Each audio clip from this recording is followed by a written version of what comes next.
Hello my dear student, welcome once again. प्यारे बच्चों, previous video में आपने एक्सरसाइज 4B का क्वेश्चन नंबर 10 तक सॉल्व करना सीखा था। इस वीडियो में हम लोग क्वेश्चन नंबर 11 और उससे आगे क्वेश्चन सॉल्व करेंगे। जैसे मैंने आपको बताया था कि ये वाला एक्सरसाइज हमारे एनसीईआरटी के बुक से हटा दिया गया है, लेकिन सिलेबस में दिया हुआ है, यानी कि एनसीईआरटी खुद ही कंफ्यूज है कि इसको रखना है कि नहीं रखना है। इसीलिए हम लोग इस वाले एक्सरसाइज को कंप्लीट कर रहे हैं, ताकि अगर एग्जाम में आ जाए तो कोई भी डाउट ना रहे बच्चों के मन में। तो अगर आपने प्रीवियस वीडियो नहीं देखा तो जरूर देख लीजिएगा, ताकि आपका बेसिक कॉन्सेप्ट क्लियर हो जाए। मैं सारे प्रीवियस वीडियोज़ का लिंक, साथ ही मैं जो नेक्स्ट वीडियोज़ बनाऊंगा उनका लिंक आपको मैं डिस्क्रिप्शन बॉक्स में दे दूंगा। चलिए स्टार्ट करते हैं और इन क्वेश्चंस को सॉल्व करते हैं।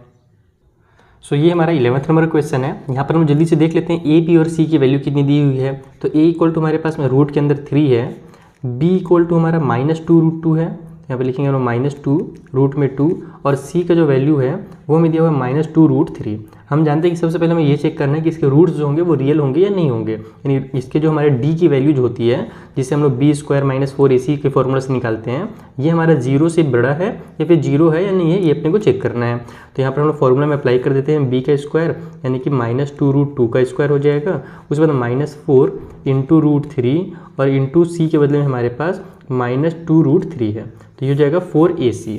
अब यहाँ से देखो -2 का स्क्वायर तो हमारा 4 हो जाएगा और √2 का स्क्वायर 2 हो जाएगा। इस साइड में हमारे पास माइनस और माइनस पड़े तो प्लस की साइन लगा लो आप लोग। 4 2 8 लिख लो, और √3 का √3 से मल्टीप्लाई होगा तो वो भी हमारा पूरा 3 बन जाएगा। तो यहाँ पर हमारे पास 4 2 8 एंड 8 3 हो जाएगा हमारे पास कितना 24। दोनों को ऐड कर देंगे तो हमारे पास आ जाएगा 32। तो डी का वैल्यू 32 है, जो कि इक्वल है हमारे पास, इक्वल बोल रहा हूँ, ग्रेटर है 0 से, इसलिए इसके जो रूट्स होंगे वो रियल रूट्स होंगे। ठीक है, स्टेटमेंट वगैरह डिटेल में मैंने लिखना आपको पिछले वाले वीडियोस में सिखाया है। अब यहाँ पर हमारे पास जो कि डी का वैल्यू निकल करके आ गया है, तब हम लोग क्या करेंगे, 2 रूट्स ले लेते हैं, यानी कि हमको पता है कि इस वाले इक्वेशन के 2 रूट्स होंगे, क्योंकि हमारे पास हाईएस्ट पावर 2 है। तो एक को हम लोग अल्फा मान लेते हैं, दूसरे को बीटा मान लेते हैं। तो अल्फा निकालने के लिए क्या करना पड़ता है, -b प्लस में √d और डिवाइड बाई में 2a। ये सब फॉर्मूलाज मैंने आपको एकदम डिटेल में एक्सप्लेन किया है, तो आप लोग पिछला वाला वीडियो जो है ना, शुरू के एक आध क्वेश्चन के लिए जरूर देख लीजिएगा। तो इस फॉर्मूला से हमारा पहला रूट निकलेगा, तो यहाँ पर हम लोग लिखेंगे -b, यानी कि माइनस, और पहले ये माइनस साइन लगाओ, और फिर b के बदले में जो -2 है उसको दोबारा से माइनस की साइन के साथ लिखो। उसके बाद रूट के अंदर d है, तो रूट के अंदर 32 डाल दो, नीचे में 2a है, यानी कि 2 × √3 हो जाएगा। अब सॉल्व करेंगे अपन, तो यहाँ पर ये माइनस माइनस प्लस हो जाएगा, तो प्लस की साइन लगाने की जरूरत नहीं, डायरेक्ट उसको 2√2 लिख लीजिए। ठीक है, और हमारे पास प्लस में ये जो हमारे पास √32 है, हम लोग देखते हैं 32 को अगर अपन फैक्टराइज करें तो शायद बाहर निकले कुछ। तो 2 का टेबल में 16 टाइम पे आता है, फिर 2 का टेबल में 8 टाइम पे आता है, 2 का टेबल में 4 टाइम पे, फिर 2 का टेबल में हमारे पास 2 टाइम पे, फिर 2 का टेबल में 1 टाइम पे। इस तरीके से हमारे पास 2 का पावर अगर अपन देखें तो 2 का पेयर यहाँ बन रहा है, यहाँ बन रहा है, और यहाँ 5 टाइम आ जा रहा है। तो ये दोनों जो है बाहर निकल जाएंगे रूट से, और ये वाला 2 जो है वो रूट के अंदर ही बच जाएगा। तो हम लोग यहाँ पर 2 × 2 बाहर निकाल देते हैं, उस 2 को अंदर रखने देते हैं जिसका पेयर नहीं बन पाया। नीचे में हमारे पास 2 × में √3 है, तो ये हो जाएगा हमारा 2 √2, और प्लस में हमारे पास 4√2। ठीक है, नीचे में हमारे पास 2√3 है, तो यहाँ से इन दोनों को अगर ऐड करेंगे तो ये हो जाएगा हमारा 6√2, और नीचे में हमारे पास 2√3 है। अब इसको अगर अपन कैंसिल करना चाहें तो 2 से मेरा 6 कैंसिल हो रहा है, तो कैंसिल कर लो, 2 1 = 2, 2 4 = हमारा 6 हो जाएगा। तो ऊपर में हमारे पास 4√2 आ जा रहा है, और नीचे में हमारे पास √3 आ जा रहा है। अब अगर इसको अपन सॉल्व करते हैं तो कैसे सॉल्व कर सकते हैं, हम लोग को डिनोमिनेटर पता है कि इरेशनल है, तो उसको रैशनलाइज करना पड़ेगा। तो रैशनलाइज करने के लिए ऊपर भी √3 से मल्टीप्लाई करेंगे और नीचे भी √3 से मल्टीप्लाई करेंगे। तो अगर ऊपर हम लोग करते हैं मल्टीप्लाई, तो यहाँ पर हमारे पास 4 3 = 12 हो जाएगा, नीचे तो हमारे पास 3 और 3 √3 का मल्टीप्लाई होगा तो पूरा 3 आ जाएगा।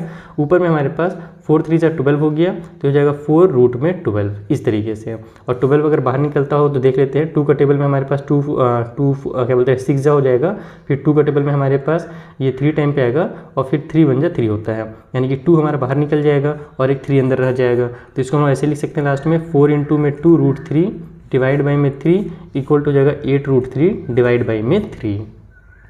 एक सेकंड बच्चों, यहाँ पर हड़बड़ी मैंने गड़बड़ी कर दिया। यहाँ पर मैं बताऊँ 2 का टेबल भूला तो नहीं, लेकिन हड़बड़ी में गड़बड़ी हो गया। ये 2 3 एक्चुअल में 6 होता है ना, तो यहाँ पे 3 होगा, और अगर ये 3 होगा तो अपने को इतना लंबा चौड़ा फिर बनाने की जरूरत ही नहीं पड़ेगी। अब यहाँ पर अगर हमारे पास ये वाला आ जाएगा 3 √2, और नीचे में हमारे पास √3 है, तो अब अपने को अगर इस √3 को यहाँ से गायब करना है तो उसके लिए आसान तरीका ये है कि इस 3 को हम लोग 2 बार √3 के टर्म पे लिख सकते हैं। हम लोग जानते हैं √3 का 3 से मल्टीप्लाई होगा तो हमारा पूरा 3 आ जाएगा, मल्टीप्लाई में √2 तो ये वाला रहेगा ही, नीचे में हमारे पास √3 है। तो ऐसे हमने क्यों लिखा, ताकि ताकि ये वाला 3 से ये 3 कैंसिल हो जाए रूट के अंदर, तो यहाँ √3 का √2 से मल्टीप्लाई हो तो √6 एक्चुअल में आएगा। ठीक है, हो जाता है, कई बार टीचर्स गलती हो जाती है। मेरे पास जब बहुत सारे क्वेश्चन रहते हैं ना, जब मैं सोचता हूँ कि अरे यार बहुत जल्दी बनाना है, बहुत सारे क्वेश्चन कवर करने एक ही वीडियो में, तब ऐसी गड़बड़ी हो जाती है। चलो कोई बात नहीं, आगे से नहीं करेंगे। यहाँ पर हम लोग के पास दूसरा वाला फॉर्मूला होता है जिसमें बस केवल माइनस की साइन लग जाती है। दूसरे वाले रूट को हम लोग बीटा मान लेते हैं, पहले वाले को अल्फा, तो यहाँ पर बस हम लोग प्लस के बदले माइनस की साइन लगाएंगे।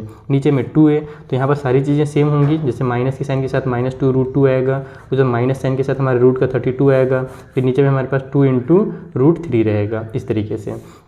तो ये हो जाएगा हमारा 2 √2, और इधर हमारे पास फिर पहले बस प्लस था, इधर माइनस के साथ हमारे पास ये वाला हो जाएगा 4 √2। यहाँ पर इस वाले स्टेप को मैं स्किप कर देता हूँ क्योंकि हम लोग जानते हैं 32 को बाहर निकालेंगे तो इतना बन करके बाहर निकलेगा लास्ट में। तो यहाँ पर मैं डायरेक्ट इसको 4 √2 लिख देता हूँ माइनस में।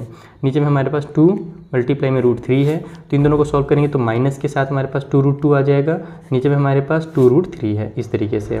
तो यहाँ पर सब हमारा ये कैंसिल हो रहा है तो कैंसिल आउट कर लेते हैं। ठीक है, सही चल रहा है इस पर, यहीं पर मेरा गड़बड़ हुआ था पिछले बार। तो यहाँ पर हमारे पास -√2 होगा, नीचे में हमारे पास √3 आ गया। फिर इसको अगर अपने को रैशनलाइज करना है तो फिर से ऊपर नीचे हमको √3 से मल्टीप्लाई करना पड़ेगा, तो ऊपर भी √3 और नीचे भी √3 अगर करते हैं अपन, तो यहाँ से हमारे पास आंसर हो जाएगा ऊपर में -6, ठीक है, और नीचे में √6 सॉरी, और यहाँ पर नीचे में हमारा √3 मिल करके 3 बन जाएगा। तो इस बार इसका फाइनल आंसर इस तरीके से निकल करके आएगा। ठीक है, तो ये वाला स्टेप को मैं कट कर देता हूँ, इसका नोट्स भी आपको मैं प्रोवाइड कराऊंगा तो उसमें आपको ये कटा हुआ दिखेगा, नहीं तो कन्फ्यूजन होगा फालतू में। तो 11th नंबर क्वेश्चन समझ में आ गया आपको। चलिए आगे बढ़ते हैं 12th नंबर के क्वेश्चन के पास। सो ये रहा हमारा 12th नंबर का क्वेश्चन। यहाँ पर a की वैल्यू, b की वैल्यू और c की वैल्यू आपको दिख रही होगी। डायरेक्ट हम लोग सॉल्व करते हैं d = b² - 4ac वाला फॉर्मूला लगा करके। तो यहाँ पर से अगर अपन b² देखें तो ये हो जाएगा हमारा 6 √3 का स्क्वायर, ठीक है, माइनस में 4 × a के बदले में 2 है यहाँ पर, और c के बदले में -60 है, तो -60 ऐसे लिख लेंगे अपन। तो यहाँ से हमारे पास ये हो जाएगा 6 का स्क्वायर 36, मल्टीप्लाई में हो जाएगा 3 √3 का स्क्वायर, और इधर हमारे पास माइनस माइनस प्लस हो जाएगा 4 × 2 = 8, और 8 6 हमारे पास 48 होता है, और ये 0 उतर जाएगा। इन दोनों का आप लोग मल्टीप्लाई करोगे तो आपको 108 आ जाएगा, उसमें प्लस कर दो हम लोग 480, तो यहाँ पर 500 हो गया, और 8 और 80 मिला दो तो 588 आ जाएगा। तो इस बार हमारा फिर से बड़ा नंबर आ रहा है, यानी कि ये हमारा ग्रेटर है 0 से, तो इसमें भी हमारे पास क्या बोलते हैं रियल रूट्स होंगे। अब हम पहला वाला को अल्फा मान लेंगे फिर से पहले की तरह, तो -b प्लस में √d डिवाइड बाई में 2 है। एक काम करते हैं, d का वैल्यू जो हमारा 588 आया है ना, इसको हम फैक्टराइज कर लेते हैं जल्दी से, ताकि आगे चल करके हमको दिक्कत ना हो। तो यहाँ पर 588 को अगर अपन 2 से डिवाइड देंगे तो 2 × 2 = 4, 2 × 9 = 18 हो जाएगा, और 2 × 4 = 8 हो जाएगा। फिर 2 × 1 = 2, 2 × 4 = 8, और 2 × 7 = 14 हो जाएगा। अभी हमारे पास 7 और 1 8 और 4 12 हो रहा है, यानी 3 से जाएगा तो 3 से कर लेते हैं।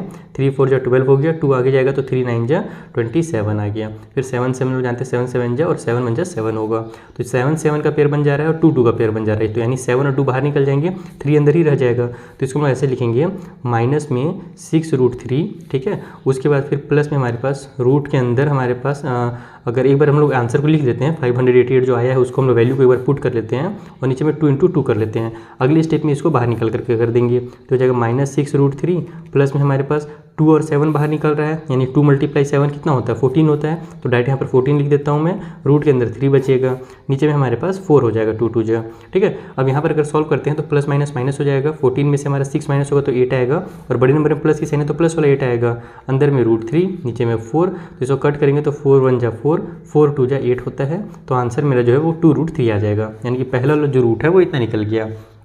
हम लोग सेकेंड वाला निकालते हैं, तो -b माइनस में √d डिवाइड में 2a फॉर्मूला हो जाएगा, बस प्लस वाला माइनस की साइन के साथ आ जाता है, तो ये हो जाएगा -6 √3, प्लस में हमारे पास रूट के अंदर 588, ठीक है, नीचे में हमारा 2 2 हो जाएगा। तो हम लोग का सब सेम रहेगा, बस यहाँ पर हमारा माइनस साइन लग जाएगा, तो हो जाएगा -6 √3 माइनस में हमारे पास 14 √3, और नीचे में हमारे पास 4 हो जाएगा।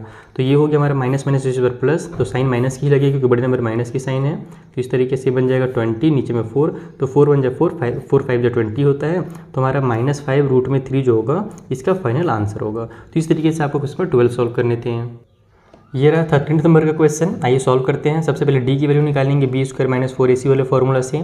तो यहाँ पर b का वैल्यू कितना है 5 है, तो ये हो जाएगा 5 का स्क्वायर -4 × a का वैल्यू है 4 √3, और c का वैल्यू हमारे पास है -2 √3, तो यहाँ पर -2 √3 हम लोग ब्रैकेट में लिखेंगे क्योंकि माइनस में वो, तो ये हो जाएगा हमारे पास यहाँ से 25 माइनस माइनस पहले तो प्लस हो जाएगा, तो प्लस ही साइन लगा लो आप लोग। यहाँ पर हमारे पास जो जो मैं पहले मल्टीप्लाई हो रहा है उसको मल्टीप्लाई कर लो, तो 4 4 जा 16, 16 2 जा 32, इसको मल्टीप्लाई कर लो, ठीक है। √3 और √3 मिल करके मेरा 3 बना लेंगे पूरा पूरा। अब अगर इन दोनों को मल्टीप्लाई करता हूँ तो ये हो जाएगा मेरे पास यहाँ पर से 25 प्लस में 33 जा 90 होता, तो 2 3 जा 6 यानी कि 96 आ जाएगा। दोनों को ऐड कर दो तो ये हो जाएगा 11 का 1 कैरी हो गया 1, 10 और 2 हमारे पास 12 हो जाएगा, यानी 121 आ जा रहा है। ये भी बड़ा है जीरो से, यानी इस बार भी हमारे पास रियल रूट्स निकल करके आने वाले हैं। तो जल्दी से अल्फा का वैल्यू निकाल लेते हैं, -b plus √d divide by 2 ये फॉर्मूला लगा करके। तो ये हो जाएगा हमारे पास यहाँ से -5, ठीक है ना। b का वैल्यू हमारे पास 5 है प्लस वाला, तो माइनस साइन लगा करके -5 लिखेंगे। प्लस में हमारे पास √21 यानी 121, नीचे में 2 × 4 √3 हो जाएगा। तो यहाँ से हम जानते हैं 121 जो होता है वो 11 के स्क्वायर होता है, तो इसको फैक्टराइज करने की जरूरत नहीं, फटाक से 11 लिख लो इसके बदले में। तो प्लस में 11, नीचे 4 2 जा 8 √3 हो जाएगा, ठीक है। तो ये बन जाएगा हमारे पास यहाँ से 6 डिवाइड बाई में 8 √3। तो अब देखो यहाँ पर अगर पर हमारे 6 आ गया है तो हम लोग जानते हैं कि इसको हम लोग क्या लिख सकते हैं, 2 × 3 करके लिख सकते हैं। तो हम लोग 2 × 3 करके इसलिए लिख रहे हैं ताकि नीचे का √3 को हम लोग गायब कर सकें। तो हम लोग ऊपर में लिखेंगे 2 × 3, नीचे में हमारे पास 8 √3 है, तो अब इस 3 को हम लोग 2 बार √3 कर देते हैं। तो 2 × अभी हो जाएगा √3 × √3, और नीचे में हमारे पास 8 √3 है, तो ये हमारा √3 से √3 कैंसिल हो जाएगा, तो ऊपर में हमारे पास 2 √3 आ जाएगा और नीचे में 8 आ जाएगा। ये हो जाएगा हमारा पहला रूट। इस तरीके से आपको सॉल्व करना था। बीटा का वैल्यू कैसे निकालेंगे, तो पूरा सेम टू सेम रहेगा, बस जो हमारा फॉर्मूला है उसमें माइनस लग जाएगा। तो मैं पूरा सॉल्व नहीं करूँगा, बस हम लोग जहाँ पर से हम लोग को माइनस की जरूरत था वहाँ पर करेंगे। जैसे हम लोग को कहाँ पर जरूरत पड़ेगा, यहाँ पर जरूरत पड़ेगा ना, तो यहाँ पर हमारे पास हो जाएगा -5 और माइनस में 11 इस बार हो जाएगा, बाकी सब सेम टू सेम रहेगा। 8 √3 है ना, पूरा ये दोनों ये वाला स्टेप में बस मैंने स्किप किया है, बस मैंने डायरेक्ट यहाँ पर पहुँच गया हूँ उड़ करके। तो ये हो जाएगा हमारे पास -16, नीचे में 8 √3। तो अगर इसको कट करते हैं तो पहले कट कर लेंगे, 8 2 जो हमारे पास 16 हो जाएगा, तो ये हो जाएगा -2 √3 नीचे में। तो अब हम लोग ऊपर वाले को तो 3 के टर्म पे लिख नहीं सकते हैं, तो हम लोग क्या करेंगे, इसको रैशनलाइज करने के लिए ऊपर नीचे 3 का मल्टीप्लाई करेंगे, यानी माइनस रूट में हमारे पास यहाँ पर जो 3 है, ऊपर में हम लोग यहाँ पर √3 लिखेंगे और नीचे भी √3 कर देंगे मल्टीप्लाई। तो ऊपर में हमारे पास -2 √3 आ जाएगा और नीचे में √3 का मल्टीप्लाई होकर के 3 आ जाएगा। तो ये इसका फाइनल आंसर होगा। ये रहा 14th नंबर का क्वेश्चन। आइए डी की वैल्यू फाइंड करते हैं, तो हो जाएगा b² - 4ac is equal to minus में √2 √6 का स्क्वायर हो जाएगा, ये वाला b है, उसके बाद -4 × 3 और × 2 हो जाएगा 4ac। तो ये हो जाएगा हमारा 2 2 जा 4 है ना, और यहाँ पर √6 से जब मल्टीप्लाई होगा √6 से तो 6 आ जाएगा, और माइनस माइनस प्लस भी हो जाएगा, ध्यान रखना। इसके बाद माइनस ही साइन है तो इस बार माइनस ही रहने दो। ये हो जाएगा 4 3 जा हमारे पास 12, 12 2 जा हो जाएगा 24। तो यहाँ पर भी हमारा 24 आ जाएगा, 4 6 जा, और इधर भी हमारे पास 24 आ जाएगा, तो इक्वल टू हो जाएगा हमारा 0। यानी कि इस बार जो d का वैल्यू है वो 0 आ रहा है। तो d का वैल्यू जब 0 आता है तब क्या होता है, तब भी हमको रियल रूट्स निकलते हैं, बट फर्क ये होता है कि इस बार जो हमारे रूट्स निकलेंगे ना, दोनों आपस में इक्वल निकलेंगे, ठीक है। तो हम लोग देखते हैं इक्वल निकाल करके। एक बार ऐसा क्वेश्चन और भी आ चुका है पिछले वाले वीडियो में। तो यहाँ पर हमारे पास -b प्लस में √d डिवाइड में हमारे पास 2a हो जाएगा। तो -b यानी कि माइनस के साइन के साथ -2 √6 लगा दो, प्लस में √d है तो यहाँ पर 0 लिखना रहेगा, और नीचे में हमारा 2 × 3 हो जाएगा। तो ये हो गया हमारा 2 √6 ऊपर में, और नीचे हमारा 6 आ गया। इसको कट कर दो, 2 1 जा 2, 2 3 जा 6, तो ऊपर में √6 है, नीचे में 3 है, और यही हमारा पहला रूट होगा। उसी तरीके से जब हम लोग बीटा यानी कि दूसरा वाला रूट निकालेंगे तो बस यहाँ पर -d हो जाएगा प्लस d के बदले में, तो हमारा पूरा पूरा सेम टू सेम उतरेगा, बस यहाँ पर -√0 हो जाएगा। तो जब इसको हम लोग -√0 लिखेंगे, मैं बार लिख के आपको दिखाई देता हूँ, 2 √6 है ना, माइनस में √0 डिवाइड बाई में हमारा मान लो 6 आ जाएगा डायरेक्ट। तो यहाँ पर माइनस करने से कोई फायदा थोड़ी है, 0 को आप लोग प्लस करो या माइनस करो, बतिया तो एक ही है। तो इधर वाला हमारा सेम टू सेम पहले की तरह आ जाएगा, यानी कि यहाँ भी हमारे पास 6 √3 ही आने वाला है। तो सेम आता है, जब कभी भी हमारे पास d का वैल्यू 0 हो जाता है ना, तो दोनों अल्फा और बीटा का जो वैल्यू है वो हमारा सेम हो जाता है। ये रहा 15th नंबर का क्वेश्चन। आइए सॉल्व करते हैं इसे भी। फॉर्मूला मैं बार बार इसीलिए लिख रहा हूँ ताकि अभी दिमाग में छप जाए ये फॉर्मूला। b² यानी कि हमारे पास, और एग्जाम में आपको लिखना ही पड़ेगा, बिना फॉर्मूला लिखे आप डायरेक्ट बनाओगे तो गलत हो जाएगा, इसलिए मैं लिख दे रहा हूँ यहाँ पर। तो -b का स्क्वायर हो जाएगा, यानी कि -5 का स्क्वायर, फिर माइनस में 4ac है तो 4 × में 2 √3 हो जाएगा, और c के बदले में √3 हमको दिया हुआ है, देखो यहाँ पर इक्वल टू 0 लगाना भूल गया मैं। तो अगर इसको सॉल्व करते हैं तो ये हो जाएगा हमारा 5 5 जा 25, माइनस माइनस प्लस हो जाएगा, यहाँ हो जाएगा 4 2 जा 8, √3 का 3 से मल्टीप्लाई होगा तो √3 आ जाएगा, रूट हट जाएगा, 3 बन जाएगा। तो ये हो जाएगा हमारा 25 माइनस में 24 इक्वल टू 1, यानी कि हमारा ग्रेटर है 0 से, तो हमारे पास 2 रियल रूट्स निकलेंगे। निकाल के देखते हैं कौन कौन से होंगे। तो -b प्लस में यहाँ पर हम लोग b² - 4ac भी लिखते हैं, लेकिन शॉर्टकट में हम लोग यहाँ पर d लिख रहे हैं क्योंकि हम लोग पहले उसका वैल्यू निकाल चुके हैं d के नाम से। तो ये हो जाएगा हमारे पास माइनस में -5, ठीक है। उसके बाद फिर प्लस में √d है, तो रूट के अंदर 1 लिख दो, नीचे में 2 × हो जाएगा हमारे पास 2√3, ठीक है, a के बदले में। तो ये हो जाएगा हमारे पास माइनस माइनस +5, और यहाँ पर √1 का स्क्वायर कितना होता है, मतलब कि अगर हम लोग इसको 1 को अगर रूट से बाहर निकालना चाहते हैं 1 बना करके लिख सकते हैं, क्योंकि हम जानते हैं 1 × 1 × 1 × 1 = 1 ही होता है, यानी कि इसको हम लोग 1 को 1 का स्क्वायर भी लिख सकते हैं, कहने का मतलब है। तो 1 का स्क्वायर है, यानी कि 1 रूट से बाहर निकल जाएगा ऑटोमेटिकली, कुछ भी ना किए। नीचे में हमारे पास 4√3 आ गया, तो ऊपर हो गया 6, नीचे में हमारे पास हो जा रहा है 4√3। कट कर लो 2 से, 2 2 जो हमारे पास 4 हो जाएगा, 2 3 जो 6 आ जाएगा, तो ये बन गया हमारा 3 डिवाइड बाई में 2√3। 3 को हम लोग क्या लिख सकते हैं, √3 लिख सकते हैं ना। नीचे में हमारे पास 2√3 है ही, तो इससे ये कट हो जाएगा, तो ऊपर में √3 आ गया, नीचे में 2 आ गया। ये हो गया हमारा आंसर। इस तरीके से आपको अल्फ़ा का वैल्यू निकालना था। बीटा का यानी सेकेंड रूट निकाल लेते हैं, तो -b माइनस में √d हो गया, नीचे में हमारे पास 2a हो जाएगा, इक्वल टू साइड में हमारे पास -5 हो जाएगा, माइनस के साथ यहाँ √1 हो जाएगा, नीचे में 2 × में 2√3 हो जाएगा।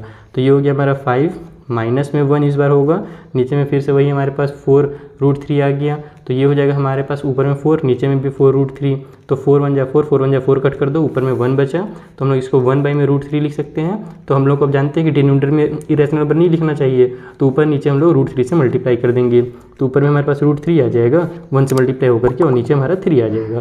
तो ये हो गया हमारा सेकेंड वाला रूट, बन गया हमारा अल्फ़ा और बीटा। चलिए आगे बढ़ा जाए। तो ये रहा हमारा 16 नंबर का क्वेश्चन, जहाँ x² + x प्लस में 2 दिया हुआ है। बहुत ही मज़ेदार क्वेश्चन है। यहाँ पर अपन d का वैल्यू निकालें b² - 4ac वाले फॉर्मूला से। तो देखो b के बदले में कुछ नहीं, यानी कि 1 है, तो यहाँ पर ये हो जाएगा 1 का स्क्वायर, माइनस में 4 × a के बदले में कुछ नहीं, यानी कि 1 है, तो a यानी कि 1, और मल्टीप्लाई c यानी कि 2 हो जाएगा। तो ये हो जाएगा 1 माइनस में 4 2 जा 8 इक्वल टू आ जाएगा -7, और अगर -7 आ जा रहा है यानी कि वो क्या हो गया, छोटा हो गया 0 से। माइनस का कोई भी नंबर जो होता है वो 0 से छोटा होता है। तो जब कभी भी हमारे पास जो b का वैल्यू है, जिसको हम लोग डिस्क्रिमिनेंट बोलते हैं, अगर वो हमारा 0 से छोटा हो जा रहा है, इसका मतलब कि इस इक्वेशन की रियल रूट्स नहीं होंगे। तो डायरेक्ट आप लोग इसको लिख दोगे कि this equation has no real roots, बस हो गया खत्म। और इसमें आपको कुछ करना ही नहीं, सॉल्व ही नहीं करना है, क्योंकि रियल रूट्स होंगे ही नहीं। अगर हमारा इक्वल टू 0 आए या फिर 0 से बड़ा नंबर आए, तभी हम लोग को इसको सॉल्व करना रहता है। अगर 0 छोटा आ गया तो उसका रूट्स कहलाएगा ही नहीं, निकलेगा ही नहीं रियल रूट। अगला क्वेश्चन भी उसी तरीके से थोड़ा सा अटपटा सा है, लेकिन मज़ेदार है। यहाँ पर 2x² + ax - a² दिया हुआ है। इट मीन्स कि हमारे पास a का जो वैल्यू वो 2 है, b का वैल्यू हमारे पास a है, ध्यान रखना, और c का जो वैल्यू है, इसको हम लोग हमारे कॉन्स्टेंट टर्म बोलते हैं, वो -a² है। यहाँ पर हम लिखेंगे c = -a का स्क्वायर। ये जो लास्ट वाला रहता है ना, पूरा का पूरा मेरा c का वैल्यू होता है, ध्यान रखना। तो ये हो जाएगा d = b² - 4ac। तो इस फॉर्मूले में अगर पुट करते हैं तो b² के बदले हम लोग क्या लिखेंगे, a का स्क्वायर लिखेंगे, माइनस में 4ac है, तो 4 × a के बदले में क्या लिखेंगे, 2 लिखेंगे, और c के बदले में हम लोग लिखेंगे -a का स्क्वायर, इस तरीके से।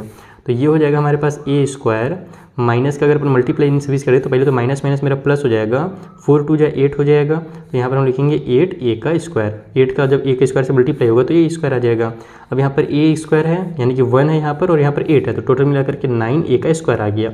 अब ये नंबर हमारा 0 से बड़ा है या छोटा, ये कैसे पता करें, तो इमेजिन करके, जैसे कि मान लो कि अगर हम लोग a के बदले में कुछ भी वैल्यू पुट करते हैं, माइनस वाला प्लस वाला, जैसे कि मान लो 1 पुट करता हूँ मैं a का वैल्यू, ठीक है, या फिर अगर मान लो मैं 0 पुट करता हूँ, तो अगर मैं 0 पुट करूँगा तो ये पूरा 0 हो जाएगा, और 9 के 0 से मल्टीप्लाई होगा तो मेरा 0 आएगा। यानी कि ये मेरा नंबर या तो 0 के इक्वल होगा, या फिर अगर मैं कोई निगेटिव या पॉजिटिव नंबर पुट करता हूँ, जैसे मान लो मैं यहाँ पर अगर +1 लिखता हूँ, तो मेरा ये 1 का स्क्वायर 1 हो जाएगा, और 9 1 जा 9 आ जाएगा। यानी उस कंडीशन में मेरा ये नंबर क्या हो रहा है, हमारा 0 से बड़ा हो जा रहा है। या फिर कोई माइनस नंबर भी अगर लिखूंगा तो ये तो स्क्वायर है, तो माइनस माइनस लास्ट में प्लस ही हो जाएगा। इट मीन्स कहने का मतलब ये है कि इसका वैल्यू या तो हमारा ग्रेटर होगा या तो इक्वल होगा 0 से। तो इसको ऐसे लिखा जाता है, दोनों साइन को मिला करके ग्रेटर भी हो जाता है, और ये वाला मिला दिया तो ये और ये मिल करके इक्वल हो जाता है। यानी ये नंबर या तो अगर इसका वैल्यू 0 है तो फिर या तो ये इक्वल है 0 के, और इसका वैल्यू अगर कोई भी इंटीजर है, चाहे माइनस वाला हो चाहे प्लस वाला हो, देन उस टाइम पे ये पूरा का पूरा मेरा ग्रेटर हो जाएगा 0 से।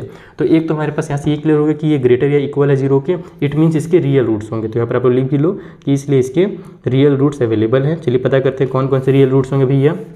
तो पहले हम लोग निकालेंगे यहाँ पर से अल्फ़ा का वैल्यू, जो कि होता है -b प्लस में √d और डिवाइड बाई में 2a। तो यहाँ पर -b का मतलब क्या हुआ कि b का वैल्यू कितना है, a है, तो यहाँ पर ये -a एक्चुअल में हो जाएगा। √d का वैल्यू कितना भैया, तो 9a का स्क्वायर है। नीचे में हमारे पास 2 × a का वैल्यू 2 है, तो यहाँ से हो जाएगा ये -a √9 और √a है हमारे पास। तो 9 जो है जब रूट से बाहर निकलेगा तो 3 बन करके बाहर निकलेगा, तो मैं डायरेक्ट यहाँ पे 3 लिख देता हूँ। और a का स्क्वायर भी जो है वो a बन करके बाहर निकलेगा, क्योंकि हम लोग जानते हैं a का स्क्वायर यानी a मल्टीप्लाई a होता है, यानी 2 पीस a का पेयर बन रहा है तो वो a के बन करके बाहर निकल जाएगा। अंदर में हमारे पास सॉरी नीचे में हमारे पास 4 है, तो ऊपर में हमारे पास कितना हो गया माइनस, हमारे पास ये a है और ये +3a है, तो आपस में सब्ट्रैक्ट हो जाएंगे, लेकिन साइन बड़े वाले नंबर का लगेगा, तो ये हमारा 2a डिवाइड बाई 4 हो जाएगा। 2 1 जा 2 कर दो, 2 2 जा 4 कर दो, तो a बाई में 2 जो होगा वो हमारा पहला रूट निकल करके आएगा। उस तरीके से दूसरे वाले रूट को अगर बीटा मान लेते हैं तो माइनस b माइनस में d है ना डिवाइड में 2a कर हो जाएगा, तो सारी चीज़ें सेम हो जाएंगी। माइनस में माइनस से हमारे पास 9a स्क्वायर हो जाएगा, नीचे में हमारे पास 4 हो जाएगा, तो इट मीन्स इधर हमारे पास -a और माइनस में 3 हो जाएगा। इस बार नीचे में हमारा 4 हो गया, तो ये जाएगा -4a, नीचे में हमारे पास 4, इन दोनों को कैंसिल करोगे तो आंसर -a आ जाएगा। तो इस तरीके से आपको दोनों रूट्स निकालने थे। मेन आपको ये चीज़ समझना था, अगर ये आपने समझ लिया तो आपका क्वेश्चन जो है वो कम्प्लीटली सॉल्व हो जाएगा। सो ये हमारा क्वेश्चन नंबर 18 है। यहाँ पर हमारे पास a की वैल्यू देखो कौन सी है, तो a की वैल्यू 1 है। b की वैल्यू अगर अपन देखें तो माइनस में हमारे पास √3 + 1 ये b का वैल्यू है, और c की वैल्यू हमारे पास √3 है। पहले d का वैल्यू निकाल लेते हैं, यानी कि b² - 4ac का वैल्यू, तो यहाँ से हमारे पास ये हो जाएगा b², यानी कि हमारे पास माइनस ब्रैकेट में √3 + में 1, इस सभी का स्क्वायर हो जाएगा। ठीक है, ये कंप्लीट हमारा b था तो इसका पूरा स्क्वायर हो गया, माइनस में 4 × a यानी कि 1 और इंटू c यानी कि √3 हो जाएगा।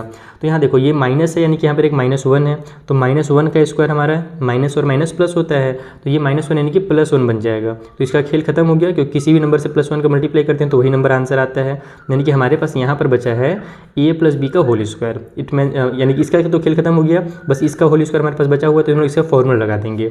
तो a + b का होल स्क्वायर का फॉर्मूला क्या होता है भैया, a का स्क्वायर होता है, तो यहाँ पर मैं √3 का स्क्वायर लिखूंगा, प्लस b का स्क्वायर होता है तो 1 का स्क्वायर लिखूंगा, फिर +2ab होता है तो 2 × √3 और इंटू में 1 लिख दूंगा। इधर हमारे पास माइनस में 4 1 जा 4 √3 आ जाएगा, तो ये बन जाएगा हमारे पास यहाँ से 3 प्लस में 1 और ये हो जाएगा प्लस में 2√3 है ना, और माइनस में 4√3। अब देखो इसको मैं आपस में भी सॉल्व नहीं कर रहा हूँ, क्यों नहीं कर रहा वो मैं आपको समझा देता हूँ जल्दी से। इसको मैं ऐसे ही लिखता हूँ, यानी कि एक सेकेंड, ये हो जाएगा हमारा 3 प्लस में 1 और इन दोनों को सॉल्व करेंगे तो -2√3 आएगा। अब इसको मैं सॉल्व करके क्यों नहीं लिख रहा हूँ वो समझो। अगर मैं 3 + 1 इसको अगर मैं यहाँ पर मैं 4 माइनस में 2√3 लिख देता हूँ, तो जब मुझे d का स्क्वायर वाला यानी रूट के अंदर जब d का वैल्यू चाहिए रहेगा अगले स्टेप में, तो मैं क्या करूँगा, इसको रूट के अंदर डालूंगा। फिर रूट के अंदर जब मैं इसको डालूंगा तो ये रूट के बाहर निकलने का नाम ही नहीं लेगा, बड़ा कन्फ्यूज कर देगा आपको जब मैं इसको रूट के बाहर निकालूंगा। तो इसलिए हम लोग को एक काम करना है कि यहाँ पर कुछ ऐसा नंबर बना लेना है ताकि जब हम लोग d को रूट के अंदर डालें ना तो वो बाहर आसानी से निकल जाए। तो वो कैसे कर सकते हैं वो समझो, इसका ट्रिक है। यहाँ पर आप लोग अगर ये दिख नहीं रहोगे मैं आपको समझा देता हूँ। ये मेरा a का स्क्वायर प्लस b का स्क्वायर -2ab वाला फॉर्मूला में आ जा रहा है। कैसे आ रहा है वो समझो। इसको अगर हम लोग 3 को क्या लिख सकते हैं, 3 को हम लोग लिख सकते हैं ना √3 का स्क्वायर, 1 को हम लोग 1 का स्क्वायर लिख सकते हैं, तो a का स्क्वायर हो गया प्लस b का स्क्वायर हो गया, माइनस में 2 × √3 और इंटू 1 कर सकते हैं इसको, क्योंकि हम लोग जानते हैं इसका 1 से मल्टीप्लाई होगा तो इतना ही आंसर आएगा। तो देखो a का स्क्वायर प्लस b का स्क्वायर और -2ab में आ गया। तो इस तरीके से हमारे पास ये फॉर्मूला बन जाएगा a - b का होल स्क्वायर का, जहाँ पर a हमारे पास √3 है और b हमारे पास 1 है, तो a - b का होल स्क्वायर हो गया। अब अगर इसको मैं रूट के अंदर डालूंगा तो ये स्क्वायर जो है वो हट जाएगा रूट के अंदर से, यानी बाहर निकालने टाइम, तो हमारा काम आसान हो जाएगा। तो इस तरीके से क्वेश्चन वैसे ये थोड़ा सा ज़्यादा एक्स्ट्रा दिमाग लगाने वाला क्वेश्चन है, तो एग्जाम में मुश्किल ही आने का, लेकिन फिर भी आपको यहाँ पर प्रैक्टिस करने के लिए दिया हुआ है, तो आपको अच्छे से प्रैक्टिस करना है। अब हम लोग जैसे अल्फा का वैल्यू देखो निकालते हैं, -b प्लस में हमारे पास √d डिवाइड बाई अगर 2 अब करेंगे ना तो अब हमारा क्वेश्चन आराम से सॉल्व होगा। अगर हम लोग ये वाला वैल्यू पुट कर देते यहाँ पर तो बड़ा दिक्कत होता। तो यहाँ पर हमारे पास -b के बदले में हम लोग लिखेंगे माइनस और फिर अंदर में -√3, एक सेकेंड ऐसे नहीं लिखना है, इसको आप लोग बड़ा ब्रैकेट लगा लो, क्योंकि ये माइनस पहले से ही कॉमन लिया हुआ है, प्लस में 1 हो जाएगा, ठीक है, और प्लस में हमारे पास √d है, तो यहाँ पर हमारे पास d के बदले में हम लोग लिखेंगे √3 - 1 का होल स्क्वायर। नीचे में हमारे पास जो 2a है उसके बदले में 2 1 जा 2 कर देंगे, तो ये तो माइनस प्लस हो जाएगा, तो हमारे पास बचेगा √3 प्लस में 1। इधर हमारे पास देखो a - b का होल स्क्वायर है, यानी कि इस पूरे का स्क्वायर है। तो हम लोग जानते हैं कि जब स्क्वायर रहता है तो हम लोग क्या करते हैं, इस पूरे को बाहर निकाल देते हैं। इसका मतलब क्या हुआ कि अंदर हमारे पास √3 - 1 2 बार है, एक बार ये वाला है और स्क्वायर लगा हुआ है, यानी कि एक बार और छुपा हुआ है, तो इसको हम लोग एक बार करके बाहर निकाल देंगे, यानी कि ये मेरा बन जाएगा यहाँ से √3 - 1 इस तरीके से बाहर निकल करके। नीचे में हमारा 2 है, तो हमारा क्या क्या कट हो रहा है भैया, +1 - 1 कट हो रहा है, कट कर लो, ये √3 और √3 2√3 हो जाएगा। नीचे में हमारे पास 2 है तो इस 2 से 2 को कैंसिल कर दो तो √3 आ जाएगा आंसर। ये हमारा अल्फा का वैल्यू हो गया। बीटा का वैल्यू सिमिलरली निकलेगा, पूरा का पूरा सेम होगा, बस यहाँ पर हमारे पास जो प्लस है वो माइनस हो जाएगा और इसके माइनस होने से हमारा साइन चेंज होगा, यानी पूरा का पूरा सेम कर लोगे आप लोग। यहाँ पर मैं √3 + 1 लिखूंगा, फिर माइनस की साइन लगा करके √3 - 1, जब ये बाहर निकलेगा तो माइनस की साइन के साथ निकलेगा, यानी कि यहाँ पर माइनस की साइन रहेगी, नीचे में वही 2 आ जाएगा। तो जब ये माइनस रहेगा तो हमारा साइन चेंज हो जाएगा, √3 + 1, ये प्लस माइनस माइनस में √3 आ जाएगा और माइनस माइनस प्लस का 1 हो जाएगा, नीचे में हमारा 2 है। तो इन दोनों को आपस में कैंसिल कर दो, तो ऊपर में हमारे पास 1 और 2 हो गया, नीचे में भी 2 है, तो दोनों आपस में कट होकर के 1 बना लेंगे। तो यानी कि पहला वाला रूट हमारा √3 है और दूसरा वाला रूट जो है वो हमारे पास 1 है। तो इस तरीके से आपको क्वेश्चन नंबर 18 को सॉल्व करना था। थोड़ा सा यहाँ पर आपको कॉम्प्लिकेटेड लगा होगा, लेकिन प्रैक्टिस करोगे, आंखें खुली रखोगे तो ये सबसे क्वेश्चन भी आपसे सॉल्व होने शुरू हो जाएंगे। चलिए 1-2 क्वेश्चन और कंप्लीट करते हैं इस वीडियो में। सो ये रहा 19 नंबर का क्वेश्चन। ए का, बी का और सी का वैल्यू साफ सब दिख रहा है, तो इसमें हम लोग अलग से नहीं लिखेंगे, डायरेक्ट D = लिख देता हूँ मैं फॉर्मूला, b² - 4ac। तो b² यानी कि 5 √3 का स्क्वायर हो जाएगा, फिर माइनस में 4 × 2 हो जाएगा ए के बदले में और सी के बदले में 6 हो जाएगा। तो ये हो गया हमारा 5 5 = 25, √3 का वैल्यू 3 हो गया, माइनस में हमारे पास हो जाएगा यहाँ पर से 6 2 हमारे पास 12, 12 4 हमारे पास हो जाएगा 48, ठीक है ना, सही कर रहा हूँ ना, हाँ 6 2 12 हो गया, तो 12 4 48 हो जाएगा। तो यहाँ पर अगर इसको सॉल्व करते हैं तो ये हो जाएगा 75 माइनस में 48, 15 में से हमारे पास 8 माइनस होगा तो आ जाएगा कितना 7, यहाँ पर अब 6 बचा, 6 में से 4 माइनस होगा तो 2, यानी कि 27 आ गया, जो कि ग्रेटर है 0 से, यानी कि यहाँ पर भी हमारे पास क्या होंगे, रियल रूट्स होंगे। ठीक है, पिछले बार भी मैं आपको ये चीज़ समझाना भूल गया था ना, शायद रियल रूट्स क्यों होंगे, आइए मैं पिछला वाला भी क्वेश्चन आपको थोड़ा समझा देता हूँ। देखो यहाँ पर क्या हुआ था कि √3 - 1 का स्क्वायर आ गया था। अब यहाँ पर हम लोग जानते हैं कि √3 जो होता है इसका वैल्यू हमारे पास 1.7 होता है, उसमें से 1 को अगर माइनस भी कर देंगे हम लोग ना, यानी कि यहाँ पर हमारा जो नंबर निकलता है वो ग्रेटर ही निकलता है 0 से, है ना, क्योंकि हमारे पास यहाँ पर अब नंबर्स आ गए हैं, कोई हमारे पास वो तो है नहीं, XYZ कोई सिंबल तो है नहीं कि हम लोग गैस करेंगे, हम लोग डायरेक्ट जो सॉल्व करके दिमाग में ये समझ सकते हैं कि हमारा जो भी नंबर निकलेगा, भले डेसिमल में निकले कुछ में भी निकले, हमारा 0 से तो बड़ा ही निकलेगा, इसीलिए क्या होगा, हमारा रियल रूट होगा। ठीक है, अब चलते हैं अगले क्वेश्चन में। तो यहाँ तक हम लोग इसे सॉल्व कर लिए हैं, डी का वैल्यू निकाल लिए हैं। अब हम लोग निकालते हैं अल्फा, यानी पहला रूट का वैल्यू, तो -b प्लस में √d डिवाइड बाई में हमारे पास 2a हो जाएगा, फॉर्मूला बार बार बोल बोल के मैं भी थक गया हूँ। तो ये हो जाएगा हमारे पास माइनस के साइन के साथ 5 √3, ठीक है, b का वैल्यू, उसके बाद फिर प्लस में √d है, तो यहाँ पर हमारे पास 27 हो जाएगा रूट के अंदर, नीचे में हमारे पास 2 × 2 हो जाएगा, है ना, 2, और ये a का वैल्यू हमारे पास 2 दिया हुआ था, तो ये हो जाएगा यहाँ से हमारे पास -5 √3, 27 को अगर अपन रूट से बाहर निकालना चाहें तो 3 का टेबल से निकलेगा, 3 9 जा 27, 3 3 जा 9 और 3 1 जा 3, तो 3 3 का पेयर बन गया, तो ये बाहर निकल जाएगा, एक 3 अंदर रह जाएगा, तो 3 को बाहर निकाल लो, एक 3 को अंदर रख लो, नीचे में हमारे पास 2 2 जा 4 हो गया। इसे सॉल्व करेंगे तो प्लस माइनस माइनस होगा, माइनस की साइन के साथ, क्योंकि बड़े नंबर माइनस की साइन है, तो 2 √3 ऊपर में आ जाएगा, नीचे में 4 है, तो ये हो जाएगा 2 1 जा 2, 2 2 जा 4, यानी कि -3 आ गया ऊपर में रूट के अंदर और नीचे में 2 आ गया। ये हमारा पहला रूट निकल गया। सेकेंड वाला के लिए हम बीटा निकालने के लिए सेम काम करेंगे, बस यहाँ पर माइनस की साइन लग जाएगी, तो हो जाएगा हमारा -5 √3 और माइनस में 3 √3। देखो मैं शॉर्टकट में यूज़ कर ले रहा हूँ आपको समझाने के लिए, एग्जाम में आप लोग शॉर्टकट नहीं करोगे ना, पूरा का पूरा सॉल्व करोगे। नीचे में 4 आ गया, तो हो जाएगा हमारे पास -8 √3, क्योंकि माइनस माइनस प्लस होता है, कैंसिल करेंगे तो ये हमारे पास 2 2 जा हो जाएगा, यानी कि 4 2 जा 8 हो जाएगा, तो यहाँ पर हो जाएगा माइनस में 2 √3। ये हो गया हमारा सेकेंड वाला रूट। तो इस तरीके से आपको क्वेश्चन नंबर 19 सॉल्व करना था। ये रहा हमारा 20 नंबर का क्वेश्चन। आइए इसे भी सॉल्व करते हैं। d = b² - 4ac वाले फॉर्मूला से पहले, तो ये हो जाएगा हमारे पास -2 का स्क्वायर, क्योंकि b का वैल्यू मेरे पास -2 दिख रहा है, इंटू 4 है ना, फिर मल्टीप्लाई में 3 हो जाएगा और इंटू में 2 हो जाएगा, 4ac, ये a है और ये c है, तो यहाँ पर हो जाएगा ये 4, माइनस में 4 3 जा 12, 12 2 जा 24, और इस बार हमारे पास आंसर जो है वो माइनस हमारे पास आ जा रहा है 20, क्योंकि सॉल्व करेंगे तो हमारे पास माइनस में आंसर आएगा, क्योंकि बड़े नंबर में माइनस की साइन है, और अगर -20 आ गया तो ये भी हमारा छोटा है 0 से, इसलिए यहाँ पर भी हमारे पास रियल रूट्स नहीं होगा, है ना, तो नो रियल रूट्स मैं शॉर्टकट में लिख देता हूँ। तो यहाँ पर हमारा क्वेश्चन 20 कंप्लीट होता है। आई होप आपको सारे क्वेश्चन अच्छे समझ में आ गए होंगे, बेसिक कॉन्सेप्ट क्लियर हो गया होगा। ठीक है, अगर वीडियो पसंद आया हो अपने फ्रेंड के साथ जरूर शेयर कीजिएगा, ताकि उनको भी हेल्प मिल सके और मुझे मोटिवेशन मिल सके। मिलेंगे बच्चों नेक्स्ट वीडियो में, तब तक के लिए थैंक यू फॉर वॉचिंग।